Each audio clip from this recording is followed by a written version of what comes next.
아도르노만큼 냉철한 현실인식의 바탕을 두고 있는 20세기의 철학자는 없을 것입니다. 프랑크푸르트 학파의 비판 이론을 대표하는 아도르노는 근대 정신이 성취한 계몽을 세련된 야만이라고 말합니다. 이렇게 계몽은 세련된 야만이다라고 평가함으로써 아도르노는 근대 이성의 한계를 드러내고 진정한 인간 해방의 가능성을 탐구하고자 한 철학자였습니다.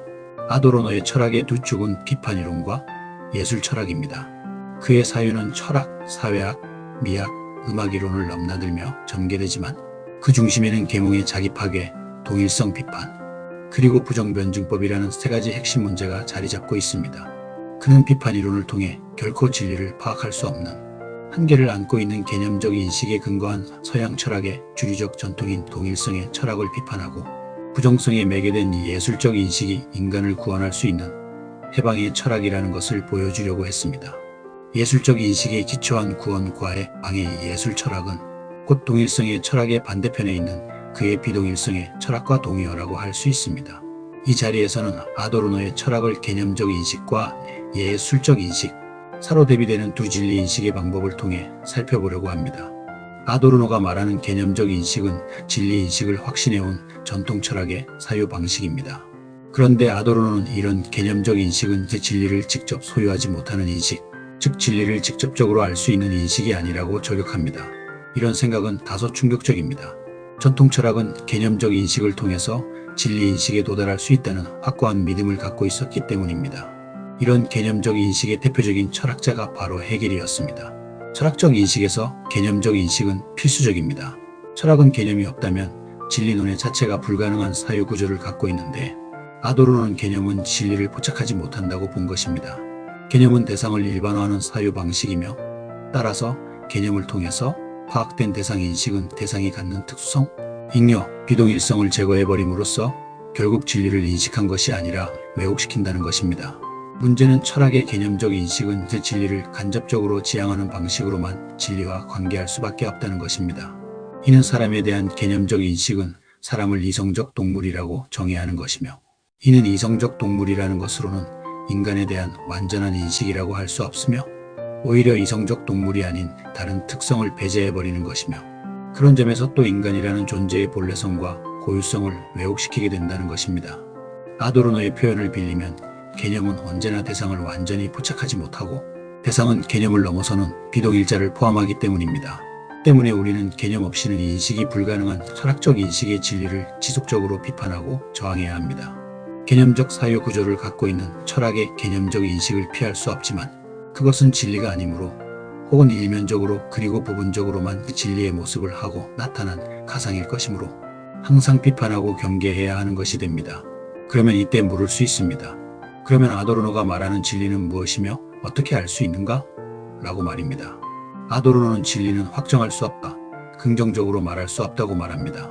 이렇게 완전히 알 수 없는 진리는 현실의 허위와 모순을 통해서만 드러나는 비동일자의 차원에 존재하는 것입니다. 즉 저것이 진리가 아니라고 말한다는 것은 진리는 존재한다는 암시를 받게 합니다. 하지만 이 암시가 개념적 인식을 통해 구체화되면 그것은 다시 진리가 아닌 것이 되고 맙니다. 철학적 인식은 부단히 이 과정을 반복하는 부정적 인식의 연속일 뿐이라는 것입니다. 아도르노에게 진리는 사실과 일치하는 명제도 확정적으로 파악된 본질도 아닙니다. 그것은 완전히 말해질 수 없고 개념으로 환원될 수 없으며 항상 남아있는 것입니다. 아도르노의 철학이 비판이론 혹은 비판적 이성 철학 그리고 방법론적으로 부정변증법을 내세우는 이유가 바로 여기에 있습니다.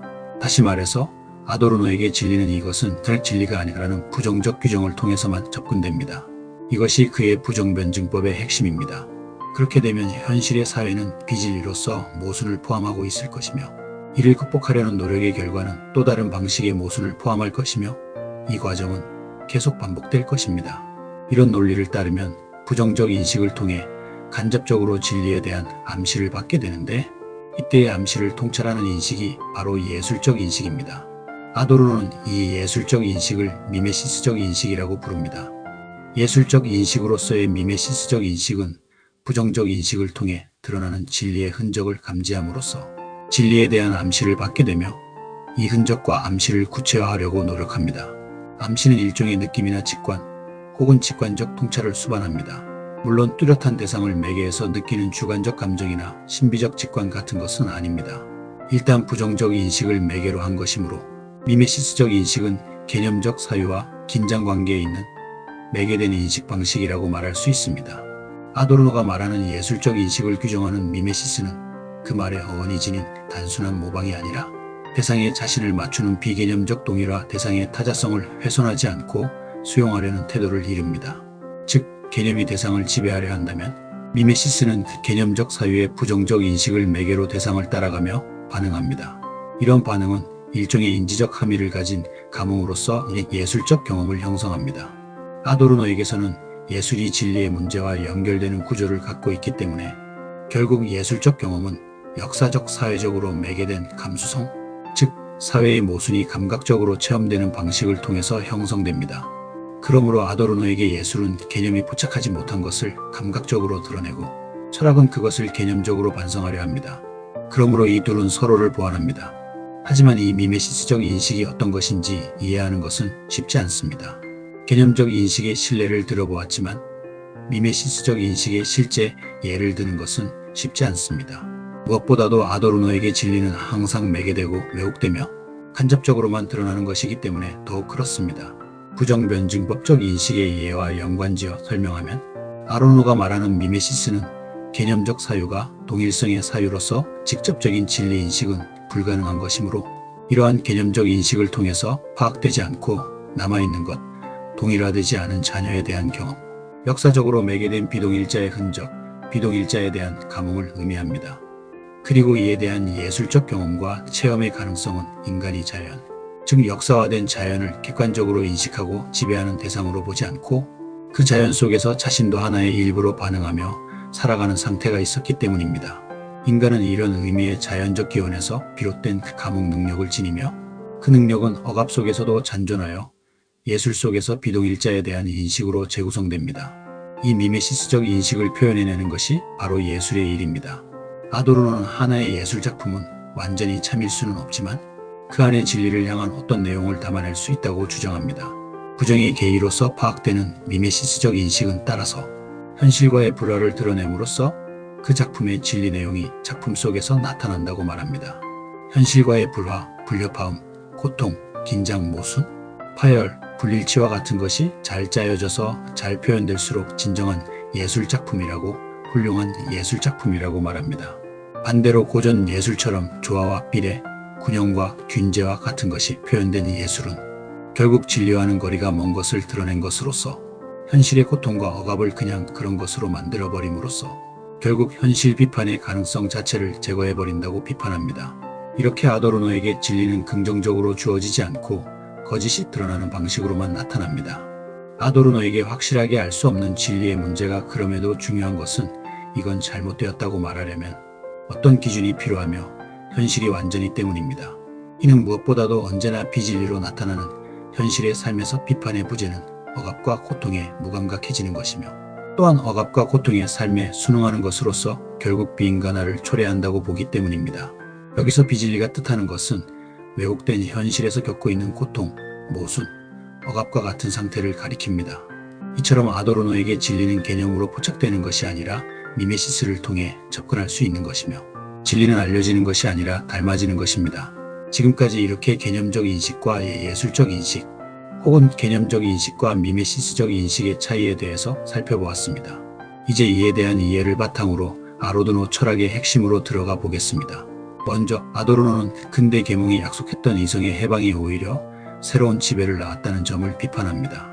그는 호르크하이머와 함께 쓴 계몽의 변증법에서 계몽이 자연에 대한 공포로부터 인간을 해방시키려는 시도였지만 그 과정에서 자연뿐 아니라 인간 자신까지도 지배의 대상으로 전락시켰다고 봅니다. 즉 이성은 점점 도구적 이성으로 변질되어 사물과 인간을 계산 가능하고 통제 가능한 대상으로 환원합니다. 이러한 도구적 이성은 과학기술의 발전과 결합하여 효율성과 통제를 극대화하지만 동시에 인간의 개별성과 자유를 억압하는 구조를 강화합니다. 그 결과 계몽은 야만을 극복하기는커녕 오히려 새로운 형태의 야만, 즉 전체주의와 문화산업을 낳게 됩니다. 이와 연결되는 두 번째 핵심은 동일성 사고에 대한 비판입니다. 아도르노는 서구 형이상학은 오랫동안 동일성의 철학을 전개해 왔다고 합니다. 이는 개념이 대상을 완전히 포섭할 수 있다고 가정하는 사고방식으로 대상의 차이와 비동일성을 억압합니다.